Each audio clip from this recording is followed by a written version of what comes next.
नमस्कार दोस्तों, आज के इस वीडियो में हम लोग देखने वाले हैं कॉम्पिटिटिव एग्जाम के लिए काफ़ी इंपॉर्टेंट जीके जीएस। और इस क्लास की पीडीएफ का लिंक मैं आपको डिस्क्रिप्शन बॉक्स में दे दिया हूं, तो वहां से आप लोग पीडीएफ को डाउनलोड कर लीजिएगा। तो चलिए क्लास को स्टार्ट करते हैं। आपका पहला प्रश्न है, सत्याग्रह आश्रम का असली नाम क्या है? ठीक है, जो सत्याग्रह आश्रम था उसका असली नाम क्या था? ठीक है, तो इसका राइट आंसर हो जाएगा ऑप्शन नंबर सी, यानी साबरमती आश्रम नाम था उसका। ठीक है, चलिए अगले प्रश्न की ओर चलते हैं। आपका 2 नंबर प्रश्न है, भारत में सबसे अधिक पहले नहीं सबसे अधिक और सबसे अधिक सौर ऊर्जा उत्पादन किस राज्य में होता है? ठीक है, तो इसका राइट आंसर हो जाएगा ऑप्शन नंबर ए, यानी राजस्थान में। ठीक है, चलिए अगले प्रश्न की ओर चलते हैं। आपका 3 नंबर प्रश्न है, भारत में अज्ञात सैनिकों का स्मारक कौन सा है? ठीक है, तो चलिए इसके ऑप्शन को देख लेते हैं। तो इसका राइट आंसर हो जाएगा ऑप्शन नंबर बी, यानी अज्ञात सैनिकों का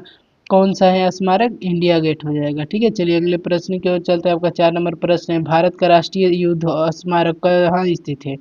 ठीक है, तो इसका राइट आंसर हो जाएगा ऑप्शन नंबर डी, यानी दिल्ली में स्थित है। ठीक है, भारत का राष्ट्रीय युद्ध स्मारक दिल्ली में स्थित है। ठीक है, आपका 5 नंबर प्रश्न है, जवाहरलाल नेहरू विश्वविद्यालय यानी JNU कहाँ स्थित है? ठीक है, तो जवाहरलाल नेहरू विश्वविद्यालय आपको बताना है कहाँ स्थित है। तो इसका राइट आंसर हो जाएगा ऑप्शन नंबर सी, यानी नई दिल्ली में। ठीक है, चलिए अगले प्रश्न की ओर चलते हैं।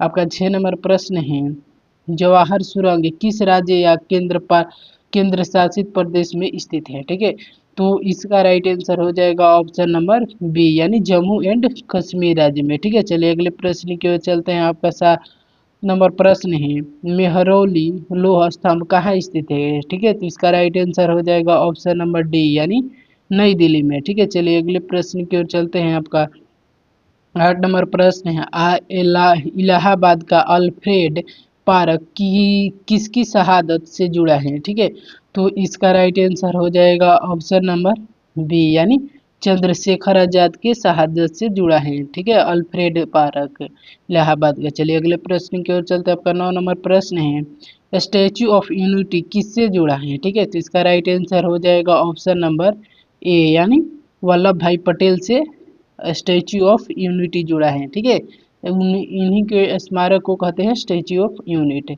आपका 10 नंबर प्रश्न है, कांग्रेस का प्रभुत्व काल कब से कब तक माना जाता है? ठीक है, तो इसका राइट आंसर हो जाएगा ऑप्शन नंबर बी, यानी 1952 से 1967 तक कांग्रेस का प्रभुत्व काल माना जाता है। ठीक है, चलिए अगले प्रश्न की ओर चलते हैं। आपका 11 नंबर प्रश्न है, भारतीय निर्वाचन आयोग का गठन कब हुआ? ठीक है, तो चलिए इसके ऑप्शन को देख लेते हैं।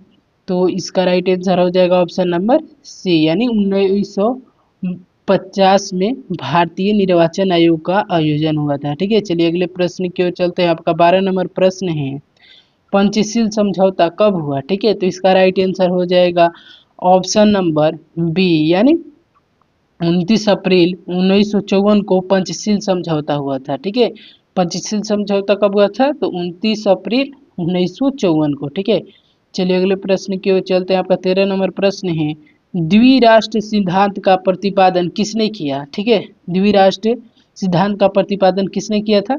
तो इसका राइट आंसर आपको बताना है ऑप्शन के अनुसार। तो इसका राइट आंसर हो जाएगा ऑप्शन नंबर बी, यानी मुस्लिम लीग। ठीक है, चलिए अगले प्रश्न की ओर चलते हैं। आपका 14 नंबर प्रश्न है, तुम मुझे खून दो मैं तुझे आज़ादी दूंगा किसने कहा? यह कथन है जो किसने कहा था? ठीक है, तो चलिए इसके ऑप्शन देख लेते हैं। तो इसका राइट आंसर हो जाएगा ऑप्शन नंबर डी, यानी सुभाष चंद्र बोस कहे थे कि तुम मुझे खून दो मैं तुझे आज़ादी दूंगा। ठीक है, चलिए अगले प्रश्न की ओर चलते हैं। आपका 15 नंबर प्रश्न है, वास्को डी गामा भारत कब आया? ठीक है, आपको बताना है वास्को डी गामा था जो भारत कब आया था। तो इसका राइट आंसर हो जाएगा ऑप्शन नंबर बी, यानी 1498 में। ठीक है, 1498 में आया था वास्को डी गामा भारत। आपका 16 नंबर प्रश्न है, भारतीय मुद्रा का नाम रुपए किसने रखा? ठीक है, तो इसका राइट आंसर हो जाएगा ऑप्शन नंबर ए, यानी शेरशाह सूरी ने भारतीय मुद्रा का नाम रुपए रखा था। ठीक है, चलिए अगला प्रश्न है आपका 17 नंबर, पंचायती राज किस सूची में है? ठीक है, तो इसका राइट आंसर हो जाएगा ऑप्शन नंबर बी, यानी राज्य सूची में पंचायती राज है। ठीक है, चलिए अगले प्रश्न की ओर चलते हैं। आपका 18 नंबर प्रश्न है, भारतीय संविधान में भारत को क्या कहा गया है? ठीक है, तो इसका राइट आंसर हो जाएगा ऑप्शन नंबर डी हो जाएगा, यानी राज्यों का संघ कहा गया है। ठीक है, चलिए अगले प्रश्न की ओर चलते हैं। आपका 19 नंबर प्रश्न है, आपातकाल किस अनुच्छेद में है? ठीक है, जो आपातकाल है वह किस आर्टिकल में है आपको बताना है। तो इसका राइट आंसर हो जाएगा ऑप्शन नंबर ए, यानी 352 आर्टिकल में। ठीक है, 352 अनुच्छेद में है आपातकाल।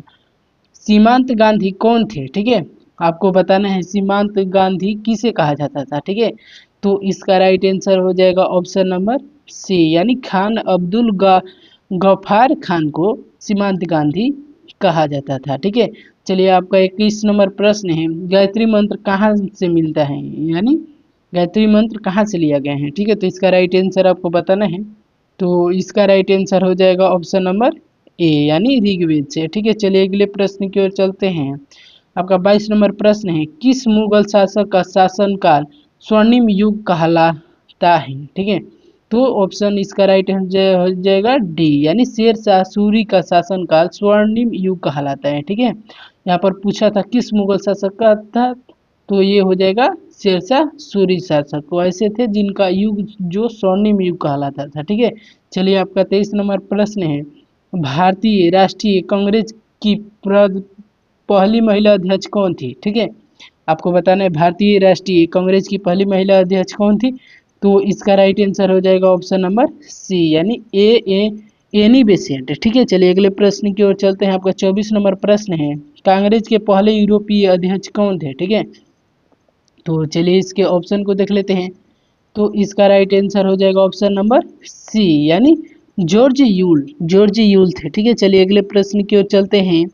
आपका 25 नंबर प्रश्न है, बीरबल किसके दरबार में थे? ठीक है, तो इसका राइट आंसर हो जाएगा ऑप्शन नंबर ए, यानी अकबर के दरबार में बीरबल थे। ठीक है, चलिए अगले प्रश्न की ओर चलते हैं। आपका 26 नंबर प्रश्न है, आर्य समाज की स्थापना किसने की थी? ठीक है, तो इसका राइट आंसर हो जाएगा ऑप्शन नंबर डी, यानी स्वामी आर्य समाज की पूछा है ना, आर्य समाज की स्थापना किसने किया था? तो इसका राइट आंसर हो जाएगा ऑप्शन नंबर डी, यानी स्वामी दयानंद सरस्वती। ठीक है, चलिए अगले प्रश्न की ओर चलते हैं। आपका 27 नंबर प्रश्न है, महावीर स्वामी का जन्म कहाँ हुआ था? ठीक है, जो महावीर स्वामी थे उनका जन्म पूछा है कहाँ हुआ था। ठीक है, तो इसका राइट आंसर हो जाएगा ऑप्शन नंबर सी, यानी कुंडलग्राम में। ठीक है, चलिए अगले प्रश्न की ओर चलते हैं। आपका 28 नंबर प्रश्न है, महावीर स्वामी की मृत्यु कहाँ हुई? ठीक है, जो महावीर स्वामी थे उनका जन्म तो कुंडलग्राम में हुआ था, लेकिन मृत्यु कहाँ हुआ था? ठीक है, तो इसका राइट आंसर हो जाएगा ऑप्शन नंबर डी, यानी पावापुरी में। ठीक है, चलिए अगले प्रश्न की ओर चलते हैं। आपका 29 नंबर प्रश्न है, भारत का सर्वोच्च वीरता पदक कौन सा है? ठीक है, तो इसका राइट आंसर हो जाएगा ऑप्शन नंबर सी, यानी परम वीर चक्र है जो भारत का सबसे सर्वोच्च वीरता पदक है। ठीक है, चलिए अगले प्रश्न की ओर चलते हैं।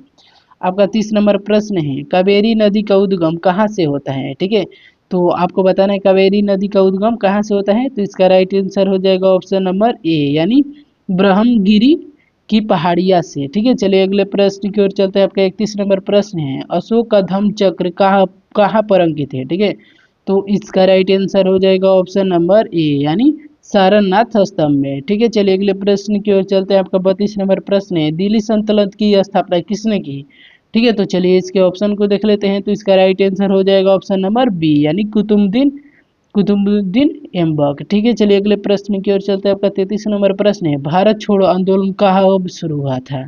ठीक है, तो इसका राइट आंसर हो जाएगा ऑप्शन नंबर डी, यानी 1942 को भारत छोड़ो आंदोलन शुरू हुआ था। ठीक है, आपका 34 नंबर प्रश्न है, जलियांवाला बाग हत्याकांड कब हुआ? ठीक है, तो इसका राइट आंसर हो जाएगा ऑप्शन नंबर बी, यानी 1919 को जलियांवाला बाग हत्याकांड हुआ था। ठीक है, चलिए अगले प्रश्न की ओर चलते हैं। आपका 35 नंबर प्रश्न है, किस शासक ने दिल्ली को अपनी राजधानी बनाया? ठीक है, तो इसका राइट आंसर हो जाएगा ऑप्शन नंबर बी, यानी इल्तुतमिश जो थे भारत को दिल्ली को अपनी राजधानी बनाए थे। ठीक है, चलिए अगले प्रश्न की ओर चलते हैं। आपका 36 नंबर प्रश्न है, नोबेल पुरस्कार पाने वाली पहली भारतीय महिला कौन थी? ठीक है, तो इसका राइट आंसर हो जाएगा ऑप्शन नंबर बी, यानी मदर टेरेसा। ठीक है, चलिए अगले प्रश्न की ओर चलते हैं। आपका 37 नंबर प्रश्न है, स्वतंत्र भारत के पहले गवर्नर जनरल कौन थे? ठीक है, तो इसका राइट आंसर हो जाएगा ऑप्शन नंबर बी, यानी माउंटेन बेटन। ठीक है,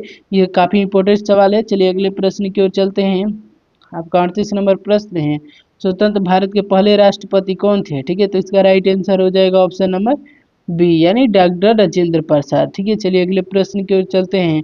आपका 29 नंबर प्रश्न है, संविधान सभा के अध्यक्ष कौन थे? ठीक है, तो इसका राइट आंसर आपको बताना है।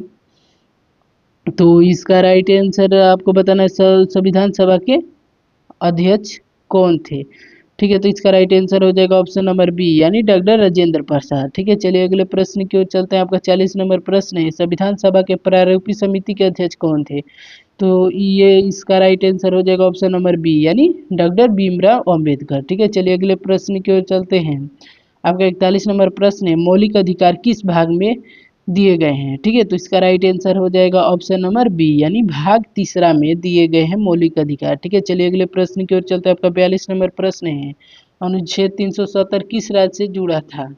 ठीक है, तो इसका राइट आंसर हो जाएगा ऑप्शन नंबर बी यानी जम्मू और कश्मीर से। ठीक है, चलिए अगले प्रश्न की ओर चलते हैं। आपका 43 नंबर प्रश्न है, भारत का सर्वोच्च न्यायालय कहाँ स्थित है? ठीक है, तो इसका राइट आंसर हो जाएगा ऑप्शन नंबर सी यानी नई दिल्ली में। ठीक है, चलिए अगले प्रश्न की ओर चलते हैं। आपका 44 नंबर प्रश्न है, भारत का नियंत्रक और महालेख परीक्षा यानी CAG यानी काग किनके प्रति उत्तरदायी हैं? ठीक है, किनके प्रति उत्तरदायी है?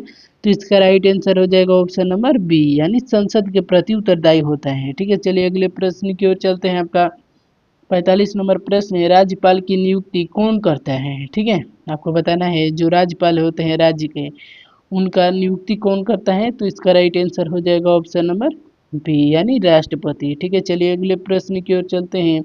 आपका 46 नंबर प्रश्न है, चुनाव आयोग में मुख्य चुनाव आयुक्त और अन्य कितने सदस्य होते हैं? ठीक है, चुनाव आयोग में मुख्य चुनाव आयुक्त और अन्य कितने सदस्य होते हैं? ठीक है, तो इसका राइट आंसर आपको बताना है। तो इसका राइट आंसर हो जाएगा ऑप्शन नंबर बी यानी 2 होते हैं। ठीक है, चलिए अगले प्रश्न की ओर चलते हैं।